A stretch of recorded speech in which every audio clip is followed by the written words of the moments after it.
G'day from the Emirates Lounge here in Dubai, and boy have I got some stories to tell you after a busy weekend. Max, Mick, Missiles, it all happened in Jeddah, more in 8 seconds.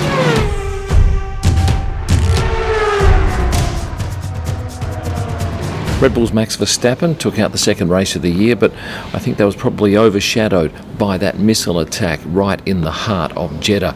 Let me tell you what I experienced. I was out shooting on track, the first session, FP1, and just to the right of this building I could see some clouds. Well, I thought they were clouds. I thought they were thunder clouds, and I'm thinking, nah, that doesn't happen surely out here. And as the afternoon wore on, those clouds kept getting darker and bigger to the right of that building. You can't see it. I actually moved right here at this point here, and you can see that there is that plume of smoke there. I had no idea what it was. I went back to the paddock and I caught up with Josh Cruz from AlphaTauri, and he said, "Have you heard about the bomb attack?" And I said, "What?" And he said, "Yeah, look," and he showed me a couple of news stories. There was no boom or anything, but from that moment on, everybody was talking about that and would we race? And as you know, all the drivers met. Later that evening, I think it was probably well after 10:30, they started that meeting. It went till 3 a.m.-ish, almost everybody had gone. What I understand is that the drivers initially said, no, we don't want to race. F1 management were brought in. The team principals were woken up and got out of their beds, had to come back to the track and talk to the drivers. And in the end, the drivers did agree to race, but I understand that they've asked for more say in where F1 races in the future because they just weren't comfortable. As you can imagine, that was only 15 or so kilometres from my hotel and maybe 25 kilometres from the track. Now, when I got back to my hotel that night, I went up onto the roof and this is what I saw. And while I was driving back to the hotel, the sky would light up orange every now and then. I figured that's coming from this particular site, which is an Aramco petroleum facility, and it would flare up obviously as fuel was added to the fire. Next morning I got up and was treated with this sight from my hotel window. Large plumes of smoke, still black. There was no smell. People said, oh, was there a toxic smell? No, there was not. But as you can see here, there are flames visible at the base of the fire. I spoke to a lot of locals, asking them what they thought, and pretty much they said this goes on quite a bit. There are two sides to the story, no doubt, and if you do your research, you'll find out what they are. If that wasn't enough, next day during quali, Mick has a shocker accident, hits the wall, and session is stopped, and then for a long time there was not much news on his condition. He was brought back to the medical centre, which is right next to the paddock. There was a helicopter waiting on the helicopter pad with its engine running. There was a second one, as you can see in the background of this shot. That, I think, is the TV helicopter. That was just hovering, and it was hovering for a good half an hour. The thing was that no video cameramen or photographers were allowed out to that area, and this line of people were physically stopping us going out. About halfway through the wait, Haas put out a statement saying that he was okay. He called his mother and he was on his way to hospital as a precaution. And of course the next day he rolled up into the track and there was great relief to see him. He was well received by everybody, including Carlos Sainz's father, Carlos Sainz Sr. here. They stopped for a minute or so and had a chat. It was nice to see. But if we go back to quali, after Mick was airlifted, the session restarted, and as you well know if you watched it, Checo managed to take his first pole position in his history of F1 driving. But during those last few minutes of quali, I had my camera trained on Lando Norris. He was standing in the middle of the media pen and he was watching the television, which is probably 40 metres away, but it's a big TV. But there were a few people in the line of sight, so he was having to move left and right to get a glimpse of what was going on. And he, like everybody else, was pleasantly shocked, I think, well, not if you're a Ferrari supporter, to see that Checo had indeed pipped Charles. Let's move on to the race. Max Verstappen had a win. I haven't actually watched most of the race back. I was at turn 1 for the start. Last year there were lots of restarts, nothing like that this year. I moved around the track and then at some point I went up between turn 3 and 4 and shot a couple of images and walked back, and then carrying my big camera, big lens, with a monopod in one hand, the other hand was free. I have a fall, just stumbled on something. When I hit the ground, yeah, it hurt, but I thought at that point, right, that's it, my photo gear's got to all be broken because I hit with a fair amount of force. In the end, that was pretty much it. One scuff mark there. I tested the camera straight away. They all shot, and I thought, that is amazing. Did anyone see me? Only one marshal, and he came to my assistance, but I was up by the time he got to me, and on my way back to the media centre.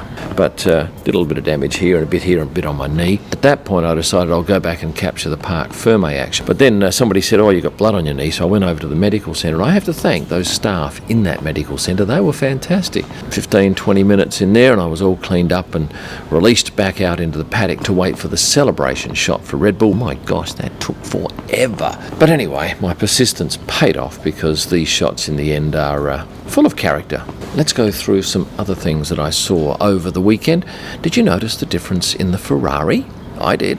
And it was between Bahrain and this race that they changed the numbers. Because I mentioned before, and you might have been viewing one of my videos where I talk about you can't see a black number on red or red on black. They are terrible colours for contrast.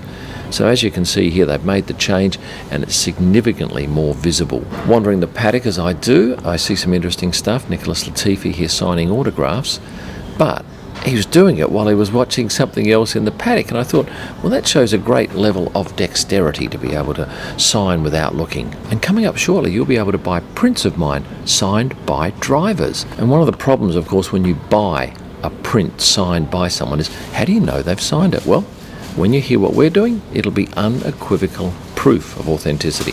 More about that in the coming weeks. Alex Alban, you might have remembered in a recent video I mentioned he was one of a couple of drivers that never wears sunglasses. I took a photo of him coming in one morning, didn't pay any attention to it until I got back to the media centre, and then I thought, he's wearing sunnies. He never wears sunnies. I had a chat to him the next day and said, what's the go with the sunnies? And he said, I wore them for you, which I thought was nice, but he didn't wear them the following day. But he has not got a sponsor, and he is after a sunglass sponsor. So if you happen to know anyone that's in that game that wants to get on board with a marketable young man like Alex, I know he's keen to talk. Lewis Hamilton, what did he wear in? Well, these are outfits that he wore on 3 of the 4 days, and I did not get a shot of the 4th day. However, Zhou Guanyu is starting to give Lewis a run for his money. Now, Zhou doesn't come in every day like Lewis does in outfits. He came in just on the first day in this Prada and on the first day of the Bahrain race. But I like what he's doing. On the subject of fashion, let's talk about Natalie Pinkham. Here she is in a lightweight green outfit. The thing is, there was a woman out doing the pit walk in exactly that same outfit. Uncanny. I mentioned it to her later on that, yes, there's someone with the exact same outfit you have on. She said, no way. On race day, I was down on the grid, and I was delighted to see will.i.am, who I love. I love his fashion sense. I love his music. In fact, I saw him earlier in the paddock, and I thought, oh, well, I've only ever had 2 selfies.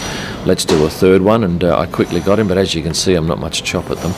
I'm not well practiced, but caught him out on the track walking with Penny Tho, who is Lewis's manager, and also out there, and on the night before, I photographed Gordon Ramsay, who is a fair character, isn't he? But getting back to the grid, I put my lens down at some point on the side of the track, as we do, and I went and photographed some other stuff. And when I came to pick it up, Checo was getting ready with his trainer, Joe Canale, and unfortunately, it was right behind them. There was a group of about 3 TV cameras and maybe 4 photographers, and I'm standing by the side thinking, I have to go because I've got to get up to turn 1, but my camera and lens are right behind the pair. And in the end, I managed to get Joe's attention, and he graciously grabbed it and passed it behind, and I could take off. As you know, Seb didn't race on the weekend. There was some talk he was possibly going to make it in on maybe the Friday morning, but that wasn't the case, so he sat out and Nico replaced him. You might have seen my post on Instagram on the Thursday where I put up a picture of each of the garages with the drivers' names above in the Arabic font. Well, I can't believe how popular that was. But of course you had Seb above the number 5 car on Thursday. Well, that was changed on Friday very quickly to Nico, who ended up coming 14th. Not a bad effort, last of all the finishes, but still, he finished the race and was clearly enjoying his time in the car. He certainly picked the right team, didn't he, to be the reserve driver for. He's had a great run out of Aston Martin. Next up, F1 heads to Australia. I head there now. Now, I wasn't able to do that last year. As you know, I had to stay away for the whole year, but I'm going back to Melbourne to have a quick look at the track and then jetting back to Perth and then heading back there next week. And I'm going to do a meet and greet for you YouTube members. If you're not a member of mine on YouTube and you're going to be in Melbourne, join up as a member, and all the details will be posted probably Monday of next week. Where and when, it'll be a half an hour somewhere. It's an opportunity for me to sign anything you've got of mine, pictures, prints, etc., or just to simply have a chat. And if you haven't got anything for me to sign, get on board straight away to prostarpics.com, purchase a digital image, have it printed, bring it along, and we'll sort that out for you. Remember, you'll find all of my digital images at prostarpics.com. You'll find my F1 merchandise, driver photo books, wall art at kimillman.com. If you haven't liked the video, bang, please give it a like right now and subscribe, because we're up at 182,000, going well. And if you're looking for my latest images live from the track and all during the week, you'll find them on Instagram at Kim Illman. Thanks for watching, and stay passionate.